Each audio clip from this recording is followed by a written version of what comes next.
Alright guys, I'm here with my WWE Monday Night Raw review for February 27th, 2012, coming from Portland, Oregon. Man, this was a pretty good Raw. This was a promo Raw, so I'm going to try and get right into it because I know this show's probably going to be running a little bit long.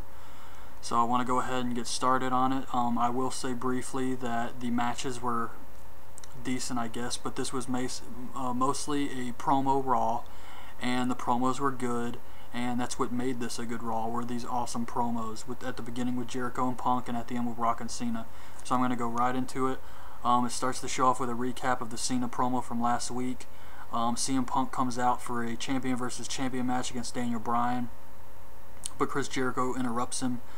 Jericho says that he knows he has a match, but what he has to say is more important. He says Punk's good, but he's better. Punk's never been the best at everything he does. He says that he's part of a dying breed of wrestlers. An era where wrestlers toured the world and they learned their craft and they became stars before they made it to the WWE. He says, these guys, these wrestlers I came from, we didn't care about the politics. We just cared about having the best matches on the card. Jericho says he got a bad rep in the back with the powers that be, but he didn't care because he knew he was the best. He says Punk is just like him, and he went further than anyone thought he could, but the only reason Punk did that was because he wanted to be Jericho, and he's a wannabe. Punk says he's sick of listening. Punk says, we all know how good you are. He never plagiarized Jericho, and he's fought for everything he has. Then he says Jericho didn't invent saying he's the best in the world. He talks about Bret Hart. Bret saying he's the best there is, best there was, best there ever will be. He says, did you invent that too? Bret's from Canada. Did you invent him being from Canada? Did you invent Canada? Jericho says he needs to take him seriously because this is a whole different level than Punk's used to. He says he's faced every legend, every Hall of Famer, and future Hall of Famer. He talks about all the stuff he's done in the business. He says that's his proof that he is the best in the world. Punk says that you keep on saying that, but I want to know if you're trying to prove you're the best in the world to me, to the audience, or are you trying to prove you're the best in the world to yourself? Punk says that Jericho has replaced his confidence with jealousy, and he sees a guy like CM Punk and it reminds him of himself, but then he sees this guy and how Punk has surpassed Jericho. He says, Jericho, you've done a lot, but you were never the man like me, and that's what bothers you. Punk says he has a Napoleon complex, which he fucks up on the mic. Punk says he was born this way while Jericho chooses to be a rock star, write books, do game shows, while Punk is on top, swimming with sharks. Jericho is dancing with stars. Great line. Jericho says while he was becoming a bigger star than Punk ever could, he could only think about Punk ripping him off. All the January 2nd stuff, the promos, the flashy jacket, it was all just flashy stuff. The real reason he came back was to embarrass CM Punk at Mania, to take the belt and shove down his throat that he is the best in the world at what he does. Punk says that's all you ever had to say. You didn't have to jump me. He says we don't need any fancy gimmicks. All we need is a ring and the two of us, and we'll find out who the best in the world really is, and we'll have the best match in WrestleMania history. Punk says at Mania it's not going to be the end of the world as we know it. It's going to be the end of the world as you know it. Daniel Bryan comes out with AJ, Laurinaitis, and David Otunga. Teddy Long and Santino are sitting at the commentator's desk. We have Punk versus Daniel Bryan.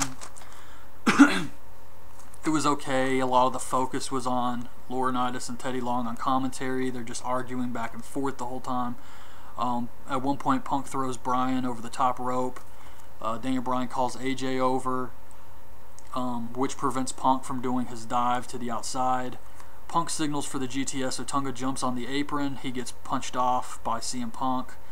Daniel Bryan goes for the label lock, but Punk gets out. They both hit crossbodies on each other. David Otunga gets up again, and Santino gets up to stop him and hits him with the Cobra. Laurinaitis pulls Santino down, and then Teddy comes and they get in each other's face and they're all arguing. Daniel Bryan grabs the belt and tries to leave, but Sheamus throws him back in like he did on SmackDown. Punk hits the GTS on Daniel Bryan, but Laurinaitis stops the ref from counting the pin because of the interference by Sheamus. Teddy shoves Laurinaitis. They act like they're going to fight. Punk gets up and he goes to leave, but Jericho attacks him off the entrance ramp. He body slams him onto the steel. He puts him in the walls of Jericho and holds him there till the officials come to break it up. And he picks up the belt, he holds it up, and then he drops it on Punk and says, "Enjoy it while you can." We see Josh Matthews. They go to commercial. After the commercial, we see Josh Matthews. He's standing outside the trainer's room. He says he was going to get a word with CM Punk. Punk looks more angry than he does hurt. They recap last year's Taker versus Triple H match at Mania. They talk about how Shawn Michaels is giving his thoughts on what Taker said about him being better than Triple H on WWE.com. HBK is going to return next week for next week's Monday Night Raw, and he's probably going to say the same thing, talk about Triple H and Undertaker saying how Shawn was better than Triple H. They'll probably do that next week. Kelly versus Nikki Bella. Kelly wins with a roll-up bridge. I don't know. Cena versus The Miz. Miz comes out, he cuts a promo about how he works harder than Cena and is the hardest worker. He does interviews, he does PR, he works harder than anybody else. He flies all around the world to do these interviews, yet he hasn't been called on for Mania. Says he will prove to everyone that he's WrestleMania worthy, and he's going to do it by beating Cena, who he beat at last year's Mania. This was an average Cena match. The Miz taps out to the STFU. That was it. Then we see The Rock on the Titantron. He's warming up and he's watching the match, and then he does the "You Can't See Me" to Cena. Then we have a tag team triple threat match for the titles. It's Truth and Kofi versus Primo and Epico versus Swagger and Dolph. This match was... It felt to me like the guys didn't know what to do most of the time, and it wasn't very good. The finish was good. Towards the finish it started to get a lot better, I will say that. But yeah, at times it felt like the guys didn't know what to do. Maybe they weren't communicating right, but that's how it came off to me. It looked like with the three of them being in there at once, it was kind of like a clusterfuck. But the finish was okay. Swagger gets hit with the Trouble in Paradise and then a backstabber, and Epico gets the win. So Primo and Epico still are tag team champions. I do have to say that these matches all feel like, a lot of the times, they feel like filler. That they're just there to fill space. I mean, we just see the same guys every week, wrestling the same guys every week. It's kind of like Hunico and DiBiase on SmackDown. But at least that's a feud. At least that's a match that means something. These matches, they're just matches for no reason. These guys come out there and it's for no reason. There's no story. It's just matches every week. The same freaking guys every week wrestling each other. And there's no reasoning behind it. I remember back in the old WWF era, the mid-card matches meant something. You would get Goldust versus Brian Pillman with a storyline behind it. Bulldog versus Ken Shamrock. The Headbangers versus the New Age Outlaws. They did storylines. They did angles. Now it's just every week, just matches for no reason. Jinder Mahal versus Ezekiel Jackson. There's no storylines to it. They're just going with the main event. And I think that really needs to change, because these matches, these filler matches, I just don't care. I mean, they could be doing all types of crazy stuff, but it's just more filler. Kane comes out at the end of the match. He starts destroying people like he used to.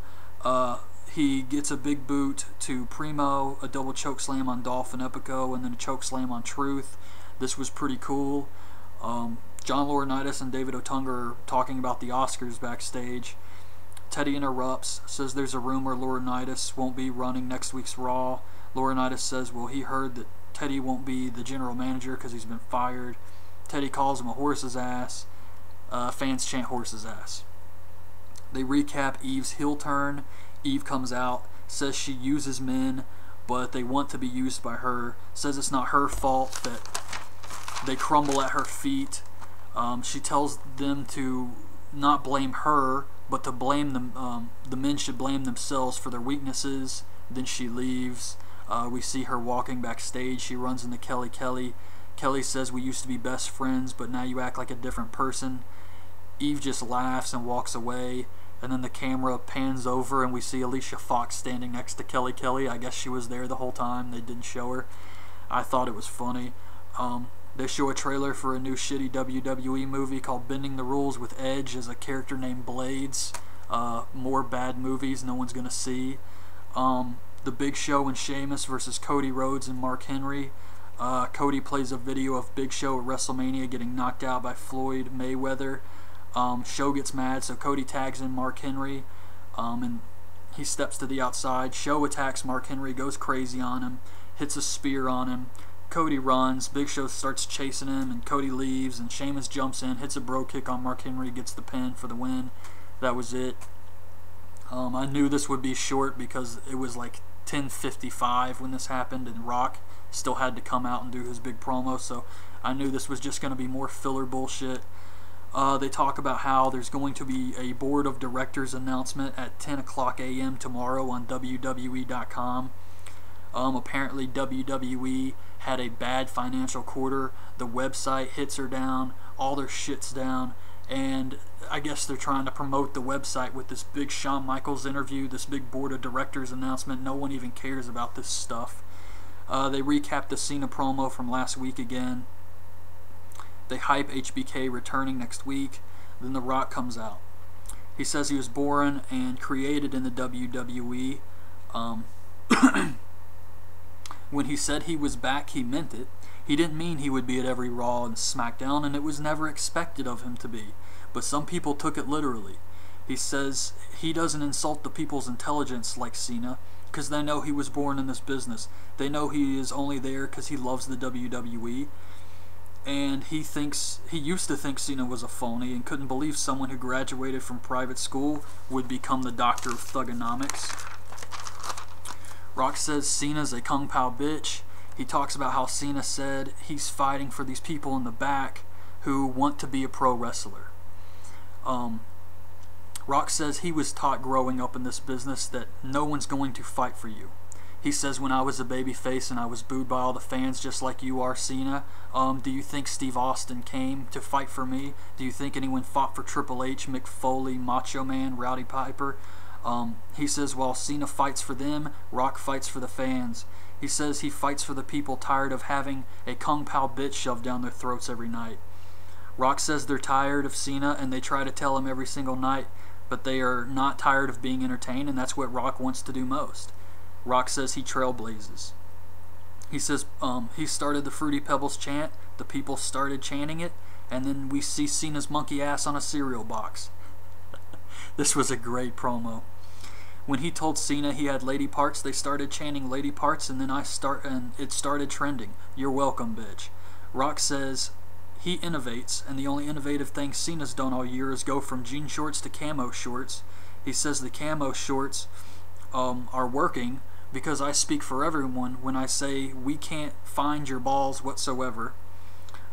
Cena's missing balls trending worldwide, and fans start chanting missing balls, and Cena comes out. Cena says Kung Pao Chicken. That was genius. He says it's perfect. And he says he's the guy that runs him down when he's not here, but he's also the guy who runs him down when he is here.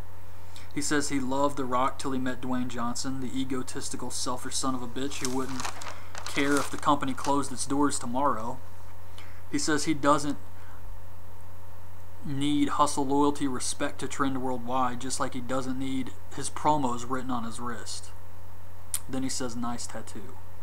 Now, at this moment, The Rock's been pacing back and forth, but as soon as Cena says this line, The Rock stops and just stares at him. I don't know if he was supposed to say that, or I don't know if maybe The Rock didn't know he was going to say that, but it looked like that might have pissed off The Rock legit. Cena says he doesn't like Dwayne Johnson, and he may be looking at a guy with no balls, but he's looking at a guy who's going to beat his ass at WrestleMania. Then he leaves and says continue trending. Rock says Cena comes out, runs his mouth, and leaves before Rock slaps the lips off his face. Says The Rock is Dwayne Johnson. Dwayne Johnson and The Rock are the same guy, and Cena's not tough. We all know it. And he's going to kick Cena's candy ass all over WrestleMania. That was the end of Raw. Now, I've heard Dave Meltzer cut a promo on this, what's going on with The Rock and all this other bullshit, about how people are backstage wrestlers and they're mad at The Rock because The Rock is taking away someone's spot at WrestleMania. The Rock is drawing people. All of these wrestlers complaining are getting more money because The Rock is there. Do you think WrestleMania would have done shit last year if it was just The Miz versus John Cena? Absolutely not. The Rock had to be a part of it. The Rock is here at this WrestleMania making it a huge show. And people are actually mad at The Rock for coming back because he's not shaking hands. What insane company is this? It's madness. I mean, and of all the people, The Rock did jobs for people. The Rock never complained about doing jobs. And of all the people to get mad at, you're going to get mad at The Rock? The Rock did the job to Hurricane. Do you honestly think Triple H, once he reached that level of stardom, The Undertaker, would do jobs for Kurt Hawkins or guys like that? No. The Rock never complained about shit like that. And I just think it's ridiculous that they're trying to say stuff like this about The Rock when The Rock doesn't need this. The Rock does not need to be here. He's here because he knows wrestling sucks shit now, and yeah, he's probably getting a lot of money, but he's here because it is for the fans. They want him back, and that's why he's back. The Rock doesn't need to do this. Trust me. He makes a shitload more money doing movies, but he's back for the fans. So for all those wrestlers backstage, they just don't get it. And I think it's really annoying and pathetic. But I'm going to wrap this up because this is probably going to be a beast to upload. But thank you for watching this video. I hope you guys like this review. Subscribe to my channel if you haven't. Rate the videos. Leave some comments.